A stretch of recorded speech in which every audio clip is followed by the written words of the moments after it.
11.6 재보궐선거가 일주일 앞으로 다가왔습니다. 여러분 아십니까? 서울교육감 선거도 함께 치러집니다.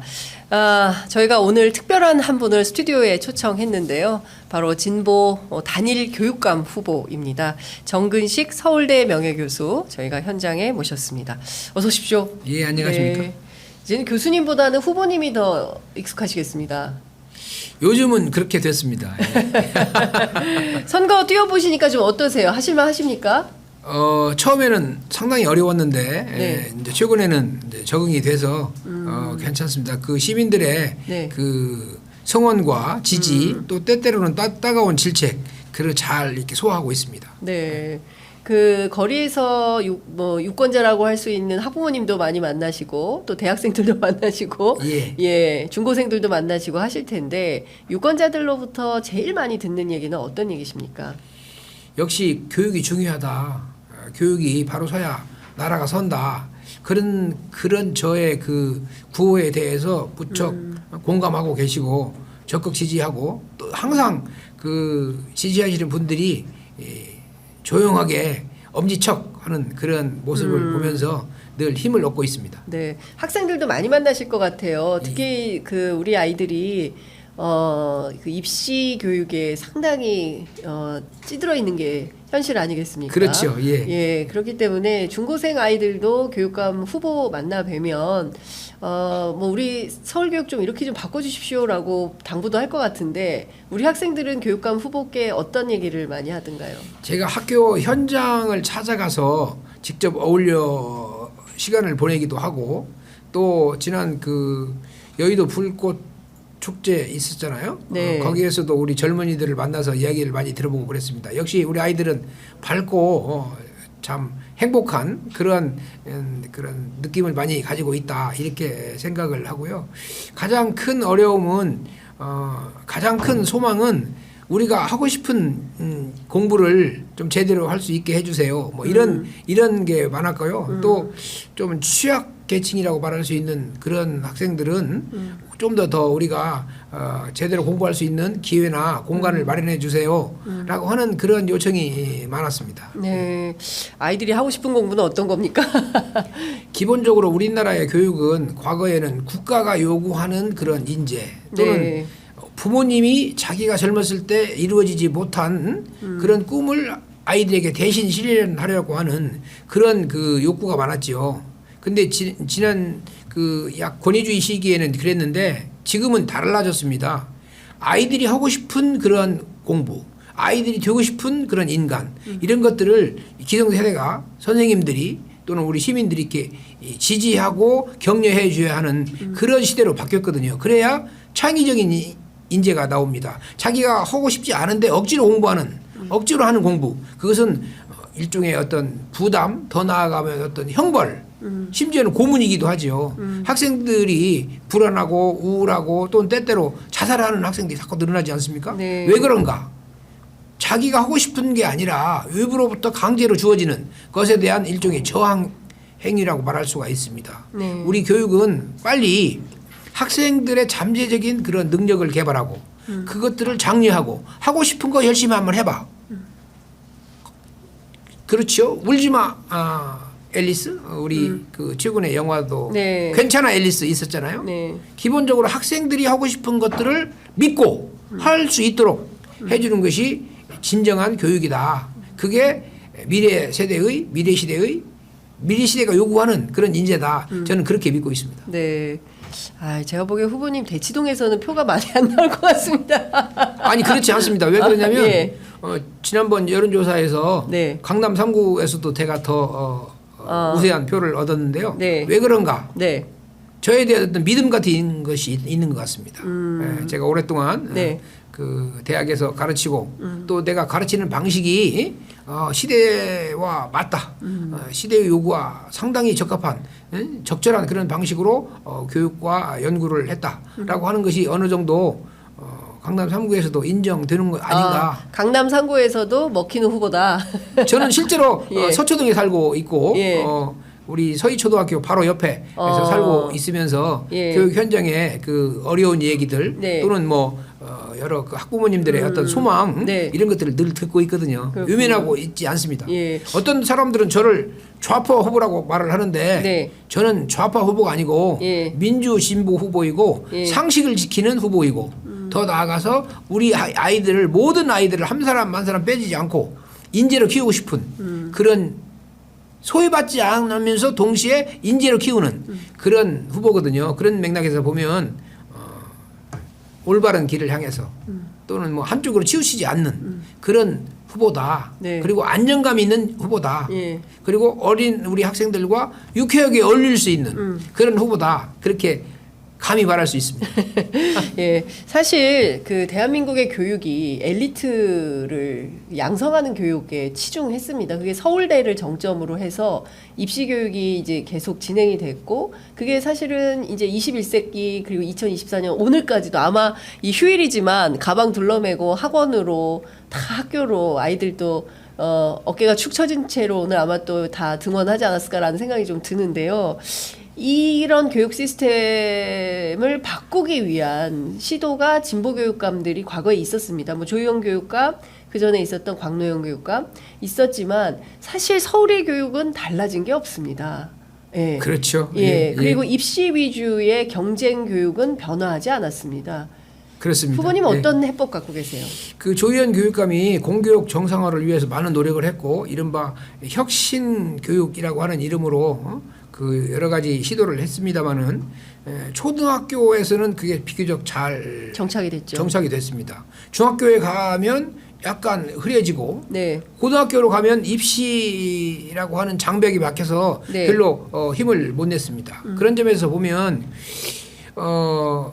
이 초중등 교육의 이 개혁이랄까요? 네. 이런 것은 반드시 입시제도 또는 대학의 그 엄격한 서열 구조를 깨야 하는 경쟁을 완화하고 누구에게나 모든 학생들이 행복한 그런 교육으로 바뀌어야 한다고 생각합니다. 오죽했으면 한국은행 총재께서 지난 9월 30일 날 그런 네. 보고서를 내지 않았습니까? 이것은 단지 그 과도한 입시 경쟁은 단지 교육만의 문제가 아니라 우리나라 전체의 부담이다. 네. 우리나라가 한 단계 더 도약하는 선진국으로 가려면 빨리 이런 입시 제도를 개선해야 한다라고 하는 제안을 하지 않았습니까? 네. 예, 저는 그 이 한국은행의 그 보고서와 그 이제 한국은행 총재의 그 뭐랄까요 일종의 경고성 그 제언이 굉장히 시급한 문제다.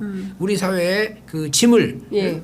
우리 사회가 한 단계 도약하려면 반드시 입시 문제 나아가서 과도한 대학의 서열 구조는 깨야 한다. 저는 사실 몇 년 전에 네. 서울대학교 총장에 도전한 적이 있습니다. 예. 바로 그 부분을 어떻게 깨야 할 것인가. 예. 우리가 지금까지 성취한 것들을 흐트러지지 않으면서 예. 동시에 사회에 부담이 되고 있는 국가에 부담이 되고 있는 학부모님들께 부담이 되고 있는 그런 것들을 어떻게 하면 개선할까 그런 그 고민을 했지요. 그러니까 이런 겁니다. 우리가 비단 윤석열 대통령만 보더라도 서울법대를 나오면 뭐하냐. 나라 운영을 이렇게 엉망으로 하고 있는데 기본적으로 국민들을 편안하게 돌볼 수 있는 최소한의 어떤 마인드 자체가 안 돼 있는 거 아니냐. 이런 비판도 있는 건데 일종의 그 이 시험을 통한 어떤 엘리트주의적 그 인재는 네. 약간의 그런 자만 같은 것이 있는 것 같아요. 그리고 자기의 경험을 자기의 과거의 경험을 금과 옥조로 여기고 시대가 변화했다는 것에 대해서 별로 인정하지 않는 거지요. 우리 사회는 아주 급속하게 발전을 했고 또 급속한 세계적인 변화 속에 들어 있습니다. 그것을 인정해야 하고요. 어떻게 하면 선진국들이 특히 유럽의 선진국들이 교육을 하고 있는가에 대해서 유심히 살펴보고 또 사실은 이미 우리나라의 이 선생님들의 수준은 세계적인 수준입니다. 네. 과거에 유명한 우리 서울교육대학이나 경인교육대학이나 이런 쪽은 굉장히 수준이 높은 학생들이 지원을 했고 우리나라의 선생님들의 수준은요 세계적인 수준이에요. 그런데 문제는 뭐냐? 그런 선생님들을 옥죄는 네. 다양한 법률, 제도 또는 문화 이것이죠. 저는 늘 그렇게 말합니다. 우리나라는 명실공히 문화 선진국입니다. 그렇죠? 네. 우리나라는 명실공히 경제 선진국입니다. 그런데 교육은 어떤가? 저는 빨리 문화나 경제와처럼 교육도 교육 선진국이다 대한민국이. 네, 예. 이런 말을 듣고 싶다 이렇게 생각하고 있습니다. 혁신학교는 어떻게 하실 겁니까? 지금 좋은 대학 가려면 고등학교는 혁신학교 가면 안 돼. 예, 혁신학교 가면 좋은 학교, 좋은 대학 못 가. 이게 어떤 정설처럼 되어버렸습니다. 고등학교 혁신교육 어떻게 하시겠습니까? 이 혁신 교육은요. 네. 과거의 그런 과도한 입시 경쟁에 찌들어 있는 학생들을 좀 더 자유롭게 키우고 싶은 좀 창의적인 인재로 키우고 싶은 학부모님들이 내부적으로 열정을 가지고 내 열정을 모아서 만들어진 것이지요. 그런데 이제 그분들이 느끼는 현실적인 고민은 좋은 대학은 못 간다. 근데요, 제가 서울대학교에서 가르쳐 보면 네. 서울대학 학생들이 행복하지 않아요. 아, 그래요? 그렇습니다. 굉장히 미래가 불안해요. 미래가 불안해요. 예. 그 우리 아까 말씀드린 대로 삼국은행 총재가 그렇게 말했잖아요. 예. 공부 잘하는 학생이 똑똑한 학생은 아니고 공부 잘하는 학생이 행복한 학생은 아니다. 네. 길게 보면 자기가 하고 싶은 일을 할 수 있는 그런 인재가 결과적으로 성공을 하게 되어 있습니다. 절대로 그 행복한 학생을 원하느냐 시험을 잘 쳐서 좋은 대학에 가는 학생을 원하느냐 전자가 더 우선이고요. 네. 우리 서울대학 학생들도 많은 고민과 그런 그 번뇌가 있고요. 네. 굉장히 참 불안하고 힘들어하고 네. 있거든요. 예. 서울대 학생들조차 그럴진데 다른 학생들은 오직 더 하겠습니까? 네. 저는 그 상황을 너무너무 잘 알고 있기 때문에 어떻게 하면 초중고 교육의 정상화와 입시개혁 나아가서 대학 구조의 개혁을 함께 이룰 수 있는 방안이 무엇일까? 네. 이것은 여러 우리 정치 지도자들 또는 사회 시민사회 지도자들과 머리를 맞대고 이야기를 해야 할 것이다. 근데 일부에서는 과거에 그 조희연 교육감은 서울대학 10개 만들기 그런 캠페인을 했잖아요. 네. 현실적으로 그러한 우리나라의 과도한 경쟁을 완화시키려고 하면 네. 밑으로부터 올라가는 힘과 이미 만들어진 어떤 네. 질 좋은 교육을 아래로 공유시키는 그 두 가지가 결합되어야 합니다. 과거에 서울대학 만들기 10개 만들기는 밑으로부터의 힘을 끌어올려서 좋은 대학을 만들고 그걸 통해서 경쟁을 완화시키려고 하는 그런 그림이거든요. 저는 그런 경로와 함께 이미 만들어진 그러한 질 높은 교육을 좀 더 성과를 나누는 네. 그런 위로부터의 길과 아래로부터의 길을 결합시키는 그런 방안을 저는 생각하고 있습니다. 네. 디토 K님께서 후보님 네이버 블로그에 댓글 달았어요. 동대문구 현수막 팽팽하게 달아주십시오. 강북구, 강남 등 지나면 괜찮은데 유독 동대문구 장안동 동대문구 장안동 현수막이 너무 쭈글쭈글합니다. 아이고 잘못됐습니다. 쭈글쭈글한 현수막을 다셔가지고 화나셨어요. 아이고 죄송합니다. 네, 장안동의 주민이 쭈글쭈글한 현수막 이거 빨리 조치해 주시기 바랍니다. 캠프에서 후보님은 여기 계시는데 장안동 현수막 체크해 주시기 바랍니다. 이 방송 끝나면 바로 제가 체크하겠습니다. 유치원에요. 예. 서울대 의대반이 있습니다. 그렇죠. 의대를 가야 돈을 잘 벌고 돈을 잘 벌어야 강남구 서초동에 살 수 있습니다. 아이들의 비전이나 목표가 돈과 권력에 몰려 있습니다. 이제 사실 우리가 행복한 삶을 원하지만 행복하게 살려면 돈도 필요한 거고 그러려면 이 경쟁은 견뎌야 하는 것이고 엄마가 너 미워서 공부시키는 거 아니야. 다 너 잘 되라고 학원 보내는 거야. 이게 다 이제 국민 정서입니다. 이거 바꿀 수 있겠습니까? 저는 의과대학 정원을 2,000명 늘리는 거, 네. 의과대학 정원을 늘리는 것에 대해서 반대하지 않습니다.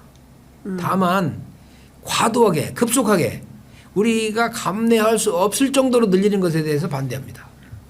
저는 작년에 6월에 미국의 MIT 대학 앞에 있는 캔델 스퀘어에서 현재 세계를 이끌어가는 그러한 의생명 혁명이 의생명 과학 분야의 혁명이 어떻게 일어나고 있는가에 대해서 직접 제가 관찰을 했습니다.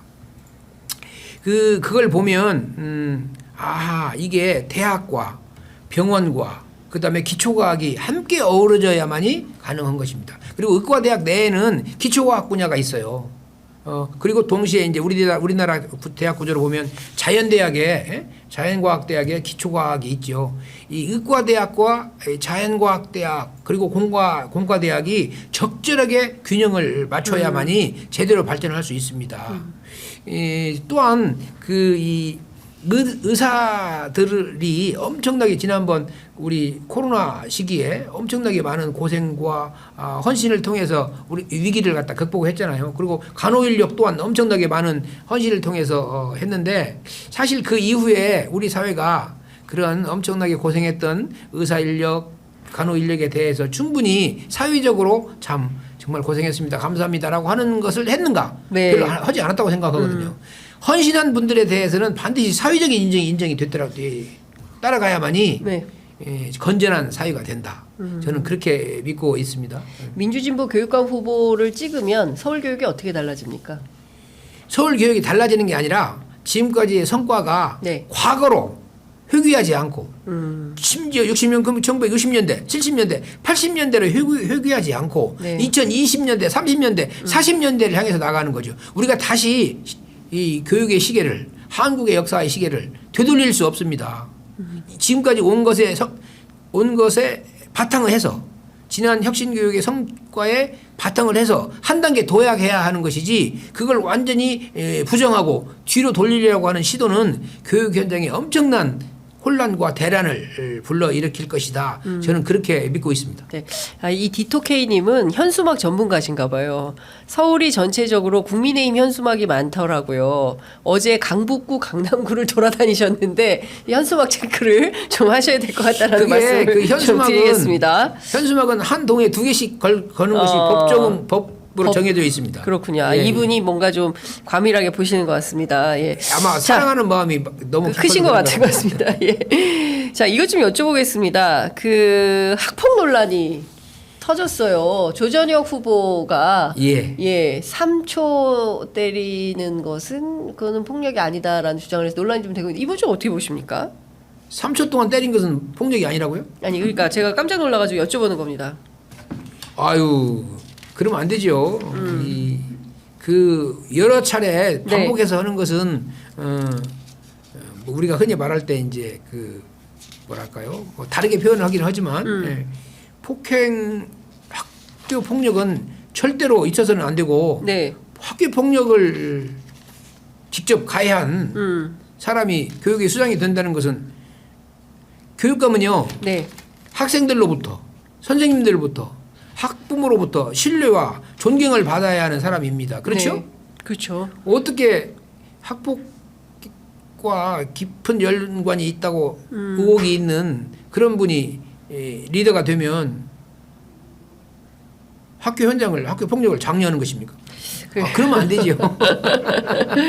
알겠습니다. 예. 그리고 조전혁 후보가 교사들과 관련해서 정치 사상 이념 교육을 심하게 하면 이거 좀 그 사상 검증을 해보려고 하는 거 아니냐. 그런 교사들 징계하겠다라는 입장 밝혔습니다. 이 점 어떻게 보세요? 교육감은요 교사들을 검증하고 심판의 대상으로 삼는 사람이 아니에요. 교육이 잘 되려면 선생님들과 함께 힘을 합해야 하는 것입니다. 제가 들어보니까 교육감은 CEO다. 교육은 상품이다.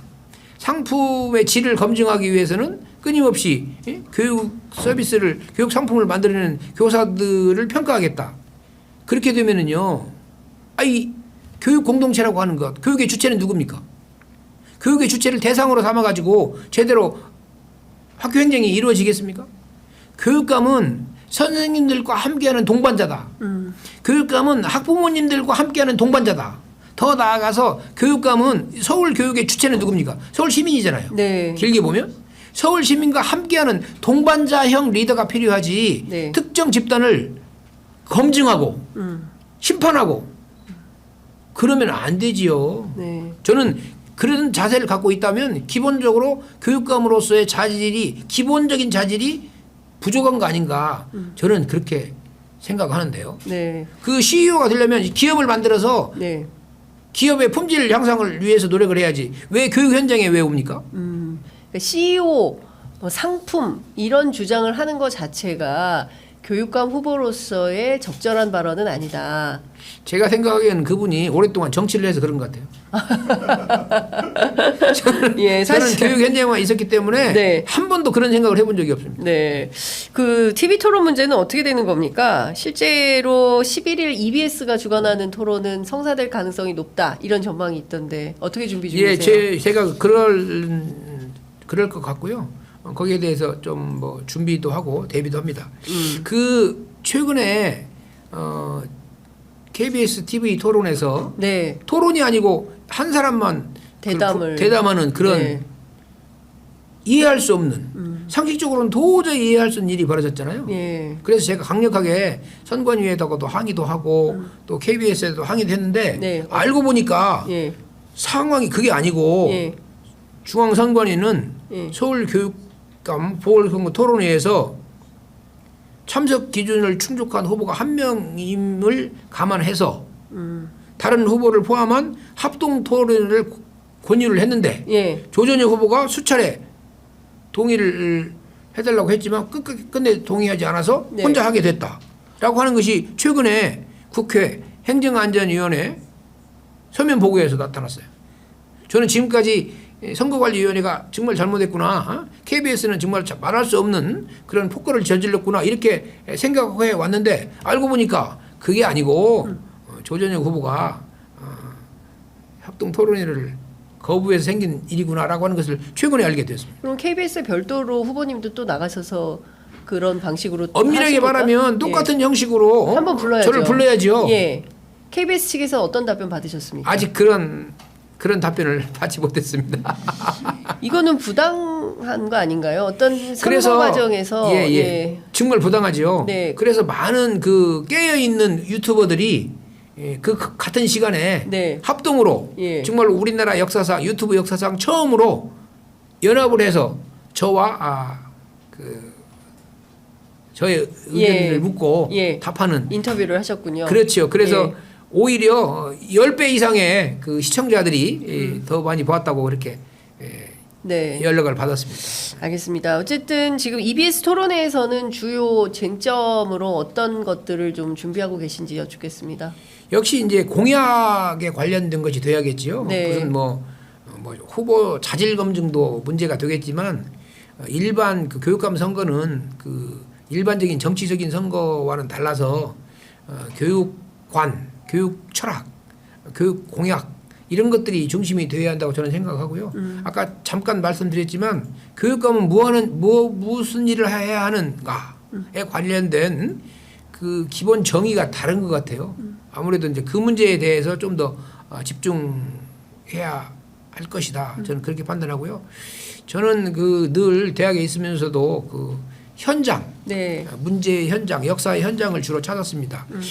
제가 교육감이 되면 학교 현장을 찾아서 선생님들 만나고 또 우리 학생들도 만나고 또 때때로는 학교에서 일하시는 여러 그 노동자들도 있거든요. 네네. 그런 분들도 만나고 또 시민사회 교육운동을 하는 분들도 만나서 서로 넓게 소통하는 그런 역할을 해야 하지 않을까 그렇게 판단하고 있습니다. 네. 그 많은 국민들이 서희초 사태로 학부모 갑질 문제가 저렇게 심각하구나. 우리 동네에는 그런 일이 없는데 예. 저 동네에는 저런 일이 있었나 보네. 라고 생각들을 많이 했는데요. 사실 교사들 입장에서 볼 때는 이런 학부모 갑질도 상당히 큰 문제가 될 텐데 동반자적 관계가 형성이 되겠습니까? 그것은 이제 결국은 대화와 설득과 예. 소통으로 해야지요. 이 학부모 갑질이라고 하는 말은 뭐 좀 약간 심한 말인 것 같은 생각이 들어요. 네. 그 학부모님들이 그만큼 이제 아이들이 귀중하니까 요새 이제 한두 명밖에 낳지 않습니까? 그래서 우리 아이가 참 소중한 아이인데 네. 우리 아이가 제대로 공부를 하고 있나, 예. 제대로 그 선생님으로부터 보호를 받고 있나, 예. 거기에 대한 약간의 그 과민한 그런 반응 같은 거죠. 예. 거꾸로 말하면 학부모님들이 그만큼 학교 행정이나 수업에 참여하고 싶은 그런 욕망이 커졌다 그렇게 해석할 수도 있어요. 그걸 학부모 갑질이라고 표현하는 것은 약간은 좀 그런데 하여튼 네. 선생님들도 굉장히 많은 그 고민을 토로하고 있더라고요. 저한테 네. 아주 하소연을 많이 하는데 예. 한편으로 보면 갑질이지만 다른 한편으로 보면 그만큼 참여하고 싶은 그런 욕망이 커지고 있다. 그것을 좀 더 어떻게 하면 선생님들을 이해하는, 선생님들을 존경하는 그런 방향으로 바꿔낼 것인가. 이게 이제 가장 중요한 과제고, 그것을 위해서는 교육감과 학부모와 교사들이 같이 서로 만나서 토론하는 일종의 원탁회의 같은 것을 제가 수시로 개최하려고 합니다. 왜 원탁회의. 그러냐면 예. 그렇죠. 이 학부모님들이 직접 선생님들의 애로를 듣고, 또 반대로 선생님들이 직접 학부모님들로부터 요청 사항을 듣고, 그것이 이제 누적되고 반복되면 서로 이해하는, 이런 애로가 있구나라고 하는 것을 좀 더 이해하게 되고, 그렇게 되면 자연스럽게 이 뭐랄까요, 그 조화로운 그런 상생의 길로 가지 않을까. 다만 제 남은 그 이제 지금 현재 교육감 임기가 1년 8개월밖에 안 되잖아요. 예. 그래서 1년 8개월 만에 그런 것을 다 이룰 수 있는 것은 아닐 것 같고요. 네. 하여튼 그런 방향으로 우리가 유도를 해서 말 그대로 깨져버린 그런 교육 공동체를 다시 복원해내야 한다. 네. 네, 그렇게 저는 생각하고 있습니다. 그만큼 무거운 소임을 지게 될 것이다. 그렇게 판단하고 있네요. 네. 자, 사전 투표가 11일, 12일 양일간 치러집니다. 끝으로 한 말씀 듣겠습니다. 예, 서울에서 교육감 선거만 하고 있기 때문에 보궐선거가 있는지도 모르시는 분들이 정말 많더라고요. 그런데 이 선거는 굉장히 중요한 의미를 갖고 있는 선거입니다. 현 정부의 잘못된 교육 정책을 바로 잡을 수 있는 마지막 기회다.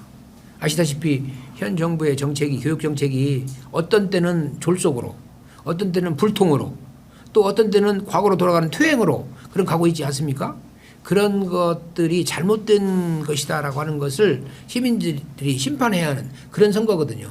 과거로 가느냐, 미래로 나아가느냐, 또는 상식적인 결정을 하느냐, 비상식적인 결정을 하느냐. 우리 역사 교육도 마찬가지잖아요. 네. 왜곡된 역사를 가르치느냐, 아니면 제대로 된 역사를 가르치느냐. 굉장히 중요한 기로에 서 있는 선거여서 반드시 시민 여러분께서 이 선거의 중요성을 잘 인식하시고 아무쪼록 사전투표에 적극 임해 주실 것을 간곡히 제가 부탁드리겠습니다. 네, 오늘 말씀 잘 들었습니다. 좋은 성과 있기를 기대하겠습니다. 고맙습니다. 예, 감사합니다.